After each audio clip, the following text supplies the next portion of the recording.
మనం నిజంగానే త్యాగం గురించి మాట్లాడుకుని చాలాసార్లు మాట్లాడుకున్నాం. మన టైం ఇప్పుడు మాట్లాడుకోలేకపోయాం. ఈ త్యాగానికి ఉన్న స్వభావం ఏమిటి? ఎందుకు ఇంతమంది బలిదానాలు చేస్తున్నారు? హిడిమ ఉగ్ర లక్ష్మణ గారు చాలా చెప్పారు కాబట్టి ఇంత మాట్లాడదాము, టైం లేదు కాబట్టి. హిడిమ ఎట్లాంటి చారిత్రక వీరుడంటే,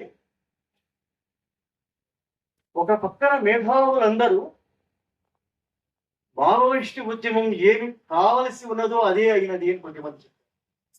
ఇది ఆరంభంలోనే ఓడిపోయేది కాబట్టి ఇప్పుడు ఓడిపోయింది అని చెప్పారు.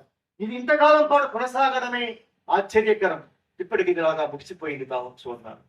లొంగిపోయి వచ్చిన వాళ్ళని చూసి, వాళ్ళ కళ్ళలో వెలుగులు చూసి ఆనందపడ్డ మేధావులు కూడా చాలా మంది ఉన్నారు.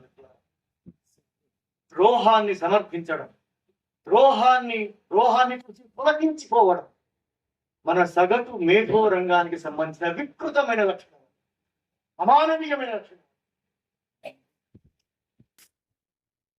ఇట్లాంటి కాలంలో ఆయన క్రూరుడు అని, ఆయన అనేక నేరాలు చేశాడని ఆయన చుట్టూ పాలక వర్గము ఒక కథనం తయారు చేసింది. కానీ ఆయన ఎంత అద్భుతమైన నాయకుడు అంటే, ఆయన జీవించి ఉన్న కాలంలో ఏం చేశాడో నాకైతే తెలియదు. నేను దండకారణ్యం వెళ్ళినప్పుడు నన్ను పూర్తి గ్రామానికి తీసుకెళ్ళాను. అడిగాను, ఇక్కడ ఎంతమంది ఉంటారు అని.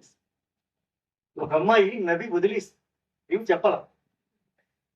అట్లాంటి ఊరి నుంచి వచ్చిన మహానాయకుడు ఆయన.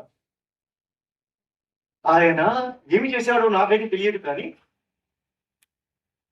ఆ ఉద్యమానికి సేనానిగా మారి, ఆ ఉద్యమానికి దండకారణ్య వ్యాఖ్యాతగా మారి, ఆ ఉద్యమానికి కేంద్ర నాయకుడిగా ఎదిగి, ఆయన అమరత్వం తరువాత ఆయన ఎంత శక్తివంతుడయ్యాడంటే, ఆయన జీవించి ఉన్న కాలంలో ఎంత శక్తివంతుడు, ఆయన మరణించిన తర్వాత అనేక రెట్ల శక్తివంతమైన మహానాయకుడు. ఆయన చుట్టూ పాలక వర్గాలు తయారు చేసిన, ఆయన చుట్టూ మీడియా తయారు చేసిన క్రూరమైన కథనాలకు ప్రతి కథనాన్ని ఈ సమాజం తయారు చేసుకున్నది. ఈ దేశంలో యువత తయారు చేసుకున్నది. ఒక కౌంటర్ నరేషన్ అంటే సమాజము ఆయనను తన హృదయంలోకి తీసుకుంది. మాట చెప్పాలి, ఇది మహానాయకులకు మాత్రమే సాధ్యమవుతుంది.